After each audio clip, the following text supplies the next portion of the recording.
Everyone, welcome to settle by Neelam. कुछ दिन पहले मैंने इस चैनल पर एक शॉर्ट वीडियो बनाया था जहां मैंने आपको बताया कि वो कौन सी 3 स्किल्स हैं जो सब यूपीएससी एस्पिरेंट्स में होनी चाहिए।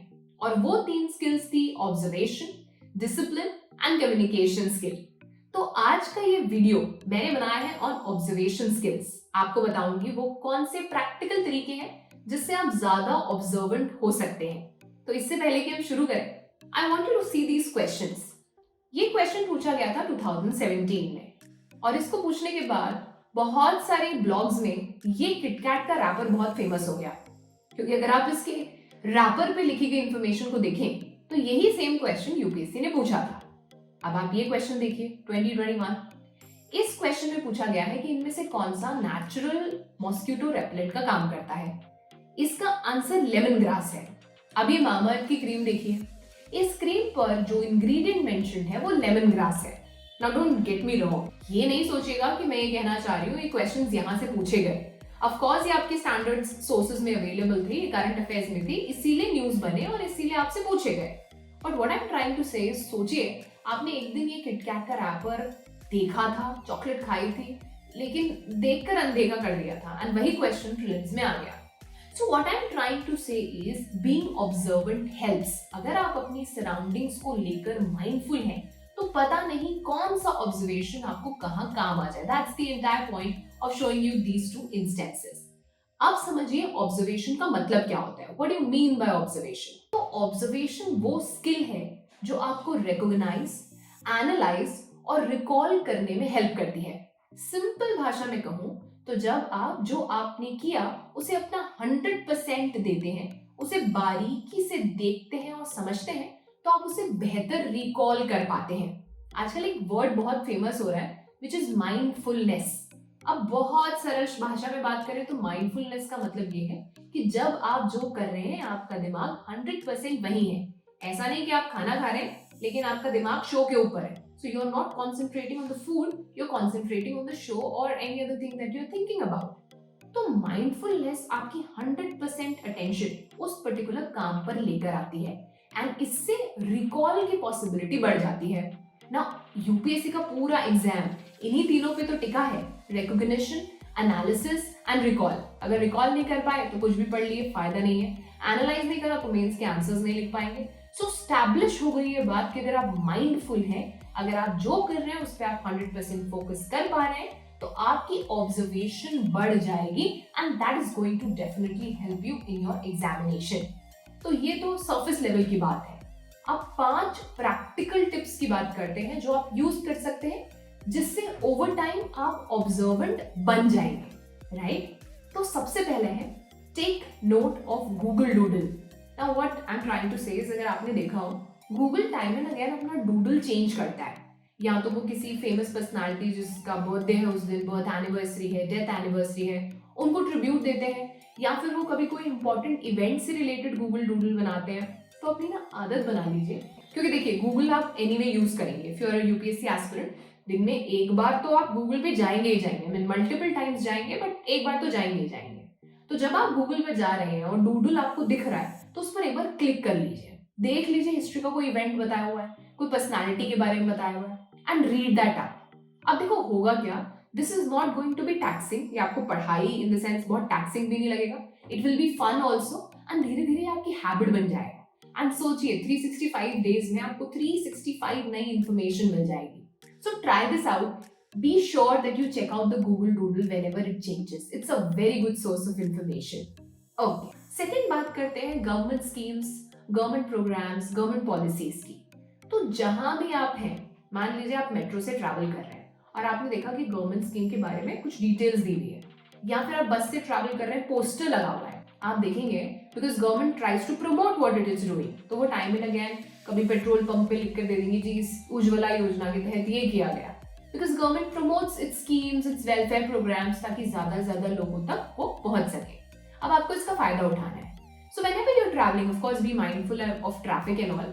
But whenever you're outside, try to look around. Try to see, okay, कहीं भी आपको schemes, policies, programs मिल रहे हैं, रुकिए, read it for a minute and then move forward. इसे भी अपनी habit बना लीजिए. And over time, this is also going to make you very observant. So one is Google Doodle and second is about government schemes, policies and programs. तीसरे को मैं कहती हूँ P+S अप्रोच। ये P+S क्या है? Problem plus solution. तो as a UPSC aspirant अपने आसपास ना प्रॉब्लम्स आइडेंटिफाई करिए।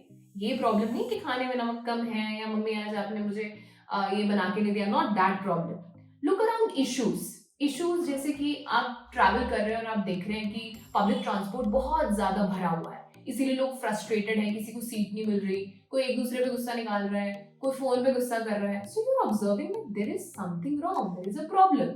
पब्लिक ट्रांसपोर्ट पे बहुत ज्यादा प्रेशर है, पीक आवर्स पे बहुत ज्यादा रश रहता है, लोग वर्क लाइफ बैलेंस नहीं मेंटेन कर पा रहे। You have identified a problem. Because remember mains में ज्यादातर सवाल जो आपसे पूछे जाते हैं they revolve around a certain issue, there is a problem that needs to be addressed. अब आप डेफिनेटली ब्यूरोक्रेट्स बनने वाले हैं तो आपसे सोल्यूशन भी एक्सपेक्टेड है।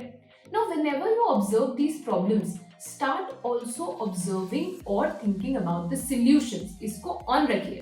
तो सोचिए क्या कर सकते हैं। मे बी शायद हमें रिमोट वर्क को प्रमोट करना चाहिए, जो काम वर्क फ्रॉम होम से हो सकते हैं उन्हें वैसे किया जाना चाहिए। हाइब्रिड मोड डेवलप करना चाहिए ताकि जो लोड है वो कम हो जाए on public transport.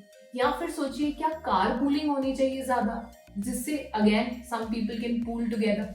So what I am trying to say is whenever you are around notice issues, try to see the problems and try to think in solutions. अब इससे क्या होगा, ओवर टाइम आपके दिमाग में ही फॉर्डर मटेरियल डेवलप हो जाएगा for a lot of questions in your mains. So train your brain to use the P+S approach, problem plus solution approach. Fourth is multi dimensional observation. तो research ये कहती है कि अगर आप अपने ऑब्जर्वेशन को सिस्टमैटिक बनाते हैं तो वो फ्रूटफुल तरीके से एक एनालिसिस आपके सामने प्रेजेंट करता है। तो मान लीजिए आप किसी मेले में गए, think of it from the perspective of social, political, economic and environmental. सोचिएगा। सो इस मेले में आपने देखा कि अलग अलग कास्ट ग्रुप्स, अलग अलग डेमोग्राफी के लोग पार्टिसिपेट कर रहे हैं। ये हो गया social perspective of a fair, right. Second economic, तो आपने देखा बहुत सारे लोकल वेंडर्स वहां प्रेजेंट हैं जहां वो अपनी क्राफ्ट को सेल कर रहे हैं, तो ये हो गया economic angle of this situation. फिर आपने देखा कि उस मेले में कोई एक पॉलिटिकल लीडर एंटर करते हैं और एक भाषण देने लगते हैं about a certain issue and you see so many people gather around him, तो ये हो गया political understanding of it. And fourth is environmental, तो इससे कितना पोल्यूशन ऐड हो रहा है इस पर्टिकुलर इवेंट से। आपने देखा कि कचरा फेंका जा रहा है, आपने देखा कि बहुत सारा पानी वेस्ट हो रहा है। It's a very simple example to tell you कि किसी भी इवेंट को आप 4 डिमेंशन से देख सकते हैं, political, economic, social and environmental. तो एज एन एस्पिरेंट आदत बना लीजिए, कोई भी चीज जो आप पढ़ते हैं, सुनते हैं, समझते हैं, उसको इन सारे पर्सपेक्टिव से एनालाइज करने की कोशिश करिए और ये आपको मेंस के आंसर राइटिंग में भी बहुत काम आएगा।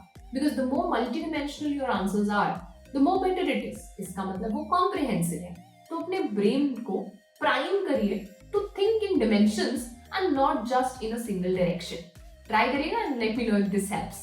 एंड फाइनली फिफ्थ एक एक्सरसाइज है जो आप अपने हिसाब से कर सकते हैं, maybe once in a week, depending upon what stage of preparation you are in. अगर अर्ली बिगिनर है, कॉलेज में है, तो 3 दिन में एक बार भी कर सकते हैं। सो जस्ट फाइंड इट कि आप कौन सी stage of preparation and try this. इसको बोलते हैं स्केच ऑफ मेमोरी।